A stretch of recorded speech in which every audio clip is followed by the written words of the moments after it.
अयोध्येतल्या राम मंदिराप्रमाणे नाशिकच्या हनुमानाच्या जन्मस्थळ म्हणून ओळख असलेल्या अंजनेरी इथे हनुमानाचं मंदिर व्हावं अशी मागणी नाशिकमध्ये हनुमान जन्मस्थान संस्थेनं पत्रकार परिषद घेऊन केली आहे। यामध्ये लोकप्रतिनिधींसह वनविभाग, महसूल अधिकारी दिरंगाई करत असल्याचा आरोप संस्थेचे अध्यक्ष प्रशांत गडाख यांनी केला। केंद्र सरकार आणि राज्य सरकारला वारंवार पत्रव्यवहार करूनही प्रतिसाद मिळत नसल्याची खंत व्यक्त केली जाते। हनुमान जन्मस्थान हे अंजनेरी इथं असल्याचं नमूद स्वतः पंतप्रधान यांच्या पत्रव्यवहारात आहे। अंजनेरीसह 85 गावांनी आम्हाला पाठिंबा दर्शवलाय असंही ते म्हणाले।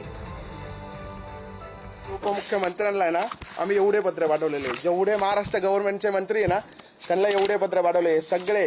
त्याच्यामध्ये देवेंद्र फडणवीस आहे, गिरीश महाजन आहे, अजितदादा पवार आहे, त्याच्यानंतर बाकी पण खूप सारे मंत्री, एवढे सगळे पत्र पाठवून पण त्याच्यानंतर त्यांचे गव्हर्नमेंटचे ई नंबर पडलेले या सगळ्या पत्रांना। तुम्ही सगळे चेक करू शकता, इकडे तुम्हाला दाखवण्यात पण येईल, पण कुठल्याच प्रकारची कारवाई झाली नाही। म्हणजे अयोध्या राम मंदिराचा विकास झाला पाहिजे आणि हनुमान मंदिराचा विकास नाही झाला पाहिजे असं म्हणजे काही धोरण आहे का? किंवा असं काही मत म्हणजे राम मंदिराचं आपण म्हणतोय का हिंदू धर्माचे आराध्य दैवत आहे, हनुमानजीचं काय? हनुमानजीच्या मंदिराचा विकास झाला पाहिजे का नाही हेच आमचा सगळ्यात मोठा मोटिव्ह आहे। आणखी तपशील आपल्याला देतील प्रतिनिधी किरण ताजणे। किरण, खरं म्हणजे अयोध्येमध्ये प्रभू श्रीरामाचं मंदिर त्या ठिकाणी पार पडलं, मात्र नाशिकच्या अंजनेरी या ठिकाणी हनुमानाचं मंदिर का होत नाही अशा स्वरूपाचा सवाल उपस्थित करत हनुमान जन्मस्थान संस्था यांनी यावर आक्षेप घेतलेला आहे।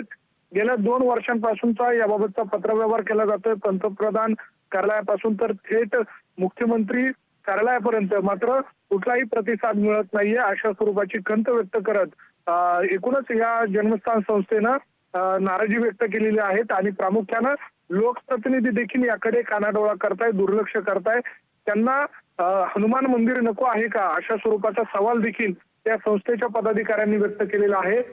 एकूणच शासनाच्या माध्यमातून देखील दिरंगाई केली जाते, वन विभाग असेल किंवा महसूल विभाग असेल यांच्याकडनं देखील प्रतिसाद मिळत नाही, त्याबाबतची नाराजी देखील या पत्रकार परिषदेतून त्यांनी व्यक्त केली। किरण, धन्यवाद या सगळ्या सविस्तर तपशिलांसाठी।